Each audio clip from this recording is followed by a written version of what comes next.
welcome back to part 2 of Convert Customary Measurements of Units. This problem is all yours. It worked just like we did the last one, only now we have a blue well cap that can weigh as much as 3 tons at birth. This is like a toddler, okay, or no, I'm sorry, a baby. This is a baby that is born that weighs as much as 3 tons. So we need to take some time out and figure out, well, what is 3 tons? You guys pause this recording, solve it, and check your answer. If your answer is not right, try it again. See what you can come up with. I will come back in just a little bit and work this problem for you so you can see how I would have done it. Now remember, we do have a need help section. For my need help section, it says, first convert tons to pounds, then convert pounds to ounces. And there is 16 ounces in a pound and 2,000 pounds in a ton. This part here, you should have memorized. You should know that. It should be tattooed into your brain for the rest of your life. So if you don't know it, go ahead and start that tattoo machine. Pause your recording. We will come back and work on this in a minute.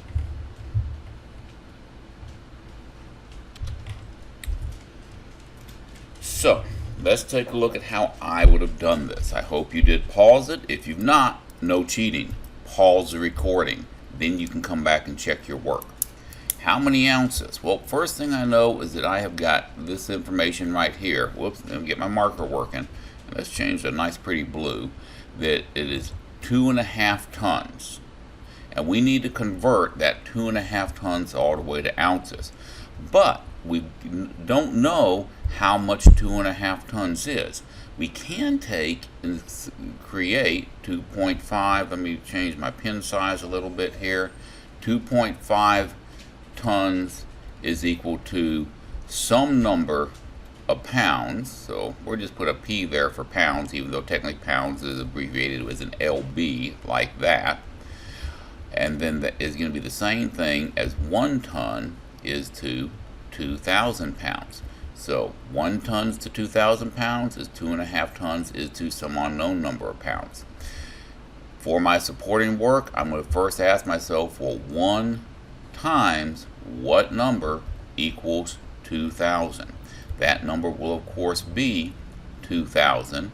Therefore, for the next step, I would say that 2.5 times 2,000 is going to equal to what? It's going to equal to 5,000. So now I could rewrite my proportion to say that 2.5 is to 1 as 5,000 is to 2,000. That's just the first step, and I'm going to take and draw a line here to separate my work, because now we've got to take that 2,000 pounds and convert it to ounces. To do that, I'm going to take, and let's see if I can just grab like that. Oh, I can grab like that. Awesome. Now I'm going to take and set up a brand new proportion where I'm going to say 5,000 pounds is equal to some number of ounces, and we're going to call that Z for ounces, and that's the same thing as 1 pound is to 16 ounces. So 1 pound is to 16 ounces, is 5,000 pounds is some unknown number of ounces, and the first thing I'm going to ask is, well, 1 times what number is equal to 16? Obviously that answer is going to be 16, therefore I'm going to say, great, now 5,000 times that same 16 is going to equal to what number? And for this one, we're going to come off to the side to do our grunt work. 5,000 times 16, well, 6 times 0 is 0, 6 times 0 is 0, 6 times 0 is 0, 6 times 5 is 30. 1 times 0 is 0, making sure to be 1 space to the left. 1 times 0 is 0, 1 times 0 is 0, and 1 times 5 is 5. And when we add those up, we get 5, 0, 0, 0, 0 with a comma. So the answer is going to be 50,000 ounces. And you could rewrite that proportion as 5,000 pounds is 50,000 ounces, just like 1 pound was 16 ounces. Now all we have to do is plug that into our problem and check it to see if we got it correct. Whoops, that's not the right place to plug it in. Here we go. So I'm going to plug in 50,000, and we're going to check our answer, and oh no, what did I do wrong? Well, let's see if we can figure it out. Hold on. Man, I just found my mistake. It was a stupid mistake on my part. We all make those sometimes. So what is my mistake going to be? Well, let's take a red pen and look at it. Look right here. If I was to take and add 3 and 5, what do I get? So how many of y'all got that one and I didn't? So the correct answer should have been 80,000, not 50,000. So let's go back and plug that in again and try our answers one more time. Change that number to an 8 and check it, and good. Now we have the right answer. First time I have gotten a wrong answer while doing these videos. Makes me sad. Let's move on and see what's next. Now we're going to convert a smaller unit to a larger unit. Previously we went large to small. Now we're going from small to large. Our instructions say you can use reasoning about ratios to convert a measurement from a smaller unit to a larger unit. The numerical value of the measurement is less when a larger unit is used. To see why, consider the following problem. Suppose you want to convert 24 inches into yards. Now, take a minute and you can see the customary conversions table we've looked at before, and you can see, well, inches go to feet, feet go to yards, and you're going from bigger numbers down to smaller numbers here. Moving on to our next slide. Method 1 says use a bar diagram. Move through the slides in the bar diagram to convert 24 inches into yards. So you have it broken down there. You've got 24 inches listed in your bar diagram, and we're going to slide through it and see what happens. So the next step we're going to do, when we click on that, you can see that in that bar diagram you've got 2 sections of feet. You've got 2 12-inch sections, which add up to be 2 feet total, giving you 2 1-foot sections. Now from there we're going to break it down even further. We can say that a yard, well, a yard's bigger than what we had. As a result, they had to add on this section here to the end that's not colored in, 12 more inch sections in order to pull it off. And you can see that for every 3 feet there's 1 yard. However, you only have 2/3 feet. Another foot would be needed to have a whole yard, and that's what we drew in there. Finally, your answer is going to be ding. There are only 2 out of 3 sections labeled, so the 24 inches is going to be equal to 3 yards. That is using the bar diagram method, but I think that you will agree with me that making all those little bitty boxes evenly spaced to the bar diagram, that's going to be pretty tough, pretty time consuming. Surely there's a better way. And in comes unit ratios and equivalent ratios. This is the way I would prefer to do it. Same problem. We're going to start off by converting 24 inches to feet, and then after we convert our 24 inches to feet, then we're going to convert our feet to yards. So to start off with, there are 12 inches in every foot. The ratio of inches to feet is 12 to 1, and they decided to let F represent the unknown number of feet. Now I'm going to do a screenshot, and in my screenshot we're going to take a closer look at what they said here. So in that closer look, you can see they set it up saying that 12 inches is to 1 foot, as 24 inches is the some unknown number of feet. So the first thing we've got to figure out is, what do you have to multiply 12 by to get it to equal to 24? Now you can see they have kind of flopped how they built this last time. Last time the variable was on the top, now the variable is on the bottom. It really doesn't make any difference. My inches are lined up, my feet are lined up, all is good. So I'm going to zoom back out a little bit, and now we're going to start working on the problem. So I'm going to ask myself, 12 times what number equals 24? And for that, the answer is obviously going to be 2. And because of that, I'm going to go to the next line, say 1 times 2 is equal to what number? And the answer is going to be 2. Therefore, you could go back over here and say 12 is to 1 as 24 is to 2. And now you know that right there, 24 inches is equal to 2 feet. But we are not done. Now we've got to convert those feet into yards. Oops, hold on. And that part's going to be a little bit more exciting. So let's take a look at how that's going to work. Now this one's going to present some unique challenges because it is going to involve fractions in here. So I got my initial screen set up where I said 3 feet is to 1 yard as, let's zoom in for this a little bit so y'all can see it better, 3 feet is to 1 yard as 2 feet are to some unknown number of yards. And because of that, we need to take and figure out, alright, 3 times what number is equal to 2. Now, that's a little hard to visualize in your mind. And the answer is actually going to be 2/3. And that's pretty tough to think about. Now, down the road, we're going to learn some algebra for solving these problems where you would end up with a problem that would look like this.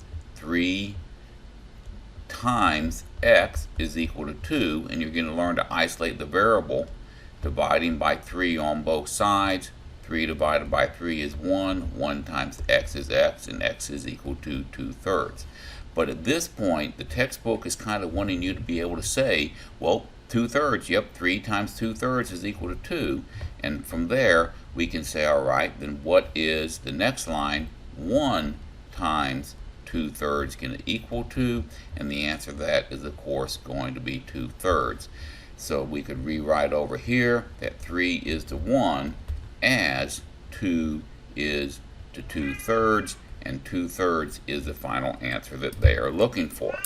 Now I want to scroll out and look at all the supporting work we did for this problem. So first thing we did up here, we converted from our inches to feet that you can see here. And the next step, we converted from our feet to yards, which we did here. This is the kind of supporting work I'm going to expect to see in your assignment. If you're just throwing down answers, I cannot give you credit for it. Now that we have an answer, we're going to go back over here and we can say that, so using either method, there are 24 inches in how much of a yard? The answer to that is, of course, going to be 2/3. Oops, well, we got to use our equation symbol here. So we're going to hit 2 fraction bar 3, hit accept, and check our answer. Now why is that wrong? Let me see if I can figure out what it did. Alright, I figured out what we did wrong. It's being very picky on how it puts things in. They want you to use this fraction button right here. So you're going to have you highlight the first box, see if I can get it highlighted. 2, use my down arrow, 3, and hit the accept button. And now when we check it, boom, our answer is correct. The answer was right before, it just wasn't put in the way the computer wanted it. Moving on. You hear this thing screaming? This is Tilly. Tilly is very annoying. And now the dog's barking. For our talk about a section, why might it not always be advantageous to use a bar diagram to convert measures of units? Would you choose to use a bar diagram to convert 126 inches to yards? Why or why not? Pause the recording and give me an answer. After you've got your answer written down, then you can restart the recording. The answer is that no, I would not want to do a bar diagram. That would be a whole lot of work drawing 126 little bitty 1-inch sections. It's a whole lot easier to use the ratio method than it is to use a bar diagram method. And with that, we are going to move on to our next resource. Alright, Tilly the cat just got put outside into kitty cat jail because she was making too much noise. And I want you to work this problem on your own. It says a male hippopotamus can weigh as much as 9,920 pounds.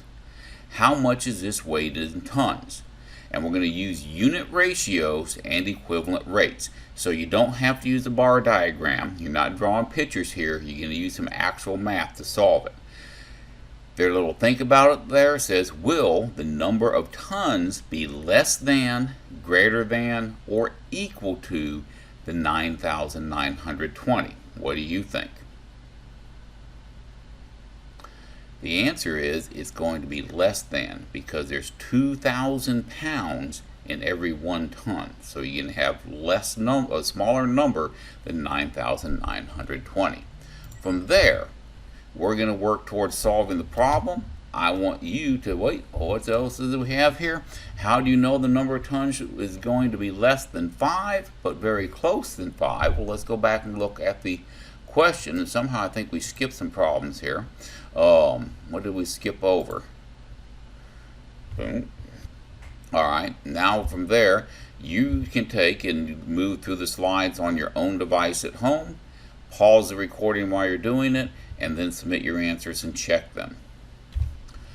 Alright, we're going to start the problem. It says that there are 2,000 pounds for every 1 ton. Now, if I was to take and pick up my pen here, start writing down some stuff, let's try a rainbow color here. You can see that is listed. Well, that is the ugliest rainbow I have ever seen in my life. That is listed right there. That ratio of 2,000 to 1, that's this ratio right here.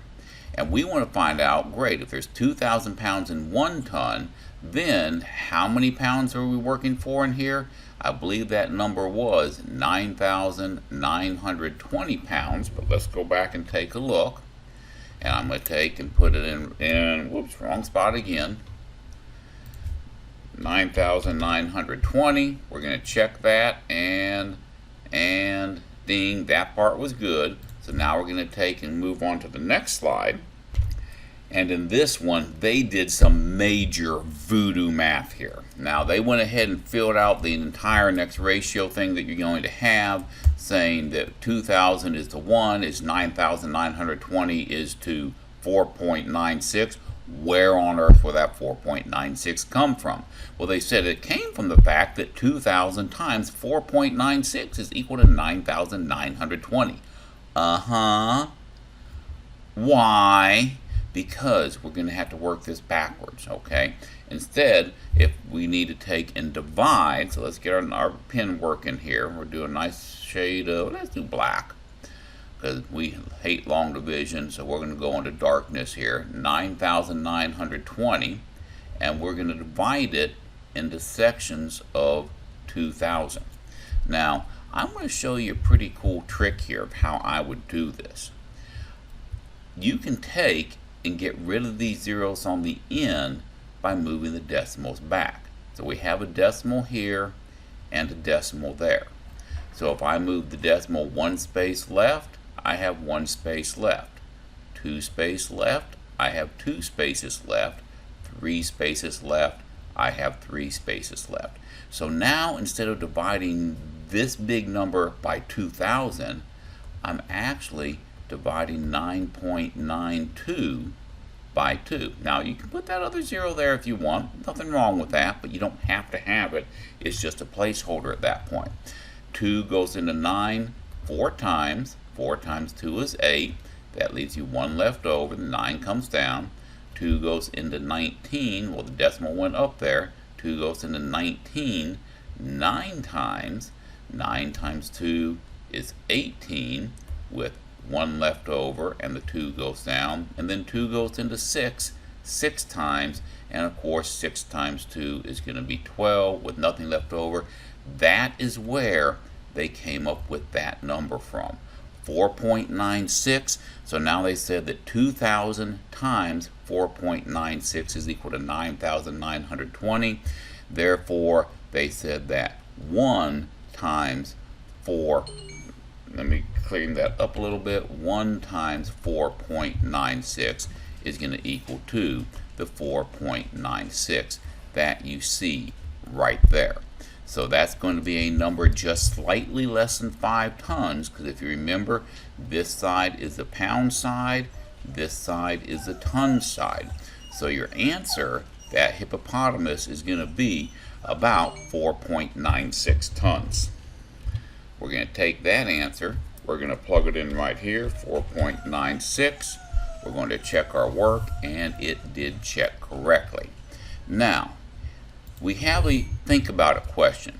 You know that the number of tons should be less than 5, but very close in 5. Or how do you know it? Well, you know because if it was to be 5 tons, 5 times 2 would have been 10,000 pounds. So 5 times 2,000 pounds is 10,000 pounds, but our number is a little less than 10,000. I don't know if you hear Jackie the dog whining and carrying on. That's because she heard Mom drive up, and she loves her mama. This number is less than 10,000 pounds. That is how we're going to know that it has to be less than 5 tons, but pretty dang close to it, because 9,920 is very close to 10,000. Our check is not going to work, it doesn't look like, so we're going to stop here and then move on to the next slide set. I'm going to end this lesson, and we will come back with section 3 or part 3 of this lesson in just a minute.